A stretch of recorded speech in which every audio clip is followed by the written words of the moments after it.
L'histoire de Patrick Roy et de son fils Jonathan, on ne parle que de ça depuis hier, ces images qui sont abjectes et qui en ont secoué plusieurs. 16 coups de poing assénés violemment par Jonathan Roy. Et son attitude découle-t-elle du fait qu'il soit le fils d'une vedette? On peut se poser la question aussi, les enfants des vedettes de hockey, il semble qu'ils sont à part, et n'ont-ils pas été élevés que dans un univers de caprices et de gâteries? Le petit, que si tu as besoin, je t'achète une motoneige, je veux savoir un avion, je vais t'en payer un yacht certainement, puis toutes les gâteries inimaginables, tout en oubliant ce que l'on appelle l'éducation. Et pour commenter, j'ai le psychiatre, le docteur Pierre Mailloux, qui saisit très bien les images. Bonjour, mon cher docteur. Oui, bonjour, Gilles. La question, tout le monde parle de ça, puis c'est terrible, puis coup de poing, puis quelle sentence. Bon, on verra ça, mais en attendant, les enfants de vedettes de hockey sont vus dans l'opulence, c'est évident. Est-ce qu'ils sont pas élevés dans un univers de caprices et de gâteries? Ça donne les résultats qu'on connaît. Très variable, on ne le sait pas. Maintenant, on peut deviner, par exemple?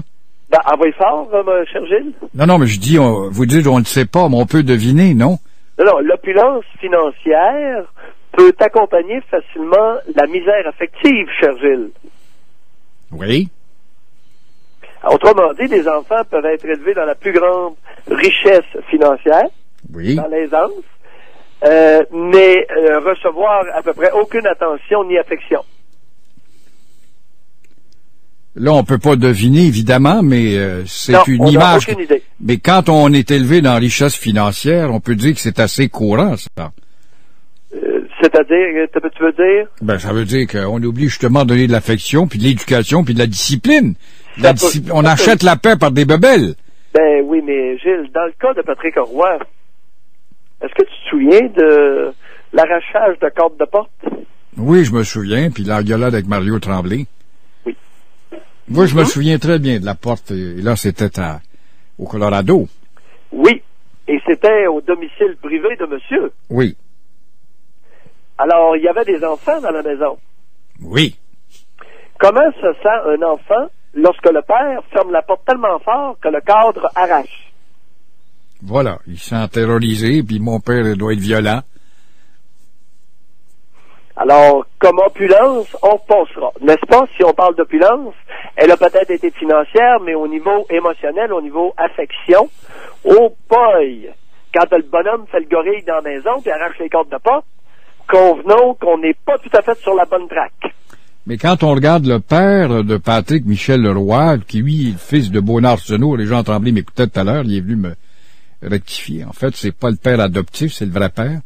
Lui, il est le fils de Beaunard Arsenault en pleine révolution tranquille, qui est un homme d'une rigueur intellectuelle, que je connais un peu, a dû inculquer à son fils Patrick une éducation disciplinée. Gilles, tu viens de exactement dire ce qu'il faut pas faire. C'est-à-dire? As-tu réalisé ce que tu viens de dire? Ben non, mais fais-moi réaliser, je suis sourd et père, c'est pour ça que je suis derrière le micro, là. Juste bien réaliser le sens des mots que tu viens d'utiliser. Oui. Pas des mots vulgaires, quand même? Non. Mais quels sont donc ces mots terribles? Inculquer la discipline. Oh! Hey, écoutez, un peu, on n'est pas dans l'armée, hein? Mais Gilles? Oui? Dès que l'inculcateur n'est plus là, ta discipline va prendre le bord. Ouais. Le problème avec ton inculcage, c'est qu'il n'est pas durable. Je suis pas certain, là, docteur. Il est sous l'effet de l'intimidation et de la terreur. Et non pas sous l'effet de l'intégration et du plaisir. Je suis pas certain, mon cher docteur. Moi, j'ai été élevé dans des collèges pensionnaires. Et la discipline, c'était de rigueur. Pas comme dans l'armée, mais beaucoup. Et je suis un des gars les plus disciplinés sur la Terre. Gilles, tu veux te citer un exemple? Alors, en parallèle avec ce que tu viens de dire, oui, parle-nous maintenant du niveau de frustration vécu pendant l'expérience que tu viens de décrire. Frustration sur le moment, mais avec le recul, je me dis, ils ont-tu bien fait? Frustration sur le moment, et je t'inviterai à regarder les conséquences des frustrations supposément momentanées que tu as refoulées. Oui, mais entre ça puis la frustration de l'entourage du petit qu'on doit laisser faire à garocher du gâteau dans la face de pépé puis trouver ça drôle, là, ça fait pas un enfant plus Non, ça discipliné. vient d'avoir, là. Oh! Non, la liberté, la liberté. C'est un enfant. C'est un enfant. Une diversion absolument truculente. Je réalise que j'ai affaire à un vieux loup. Un manipulateur. Mais docteur. Très habile comme diversion, cher Gilles. Mais docteur, quand même, entre vous et moi, par boîte à beurre. Ce n'est pas sans raison. Les enfants du docteur Spock, là, voilà ce que ça a donné. Faut le laisser faire. C'est un enfant, faut le laisser faire. Mais, Gilles, on était sur une piste savoureuse. Oui. Et tu as créé une diversion fort efficace. Vous m'avez mis un savon sous le talon, c'est pour ça.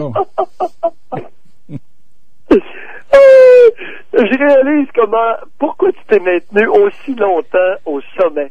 À être habile, pas à peu près. Ben, merci, c'est un beau compliment. Ça termine bien ma carrière. Venant de Dr. Bayou, quand même. Oh, mais toi aussi. Ça, là. Oui. Oui. Continuons. Dimanche, j'ai dit que les grandes gueules avaient toutes sauté une derrière l'autre. J'ai oublié de vous mettre là-dedans, docteur. Non. Mais je ne suis pas une grande gueule. Très bien fait. Une gueule sympathique. J'ai le verbe à l'occasion acéré, mais tout au plus. Oui. Mais vous trouvez que, bon, les gens riches ont tendance souvent à acheter l'affection par le matérialisme. Ouais. Non pas acheter l'affection, mais à se déculpabiliser en achetant des guenilles, des gugus, des bidules aux enfants. Ouais. Au lieu de prendre le temps, c'est de fournir un jeune enfant. Je vais te donner un exemple très concret. Au lieu de fournir à un enfant une boîte et une paire de ciseaux. Oui. N'importe qui a observé un petit couteau là, pour faire des trous, puis avec une coupe de couverture, se fait une cabane, 56 patentes, il dessine sur ça, puis ça dessine une maison. Puis il a passé toute l'après-midi à faire sa maison, avec une boîte vide, une grosse boîte vide, puis quelques gugus avec. Comprends-tu? Oui. C'est ça, être attentif à l'enfant, tu sais. Mais ça prend du temps, il faut que tu sois là. Oui. Donc attentif et pas loin.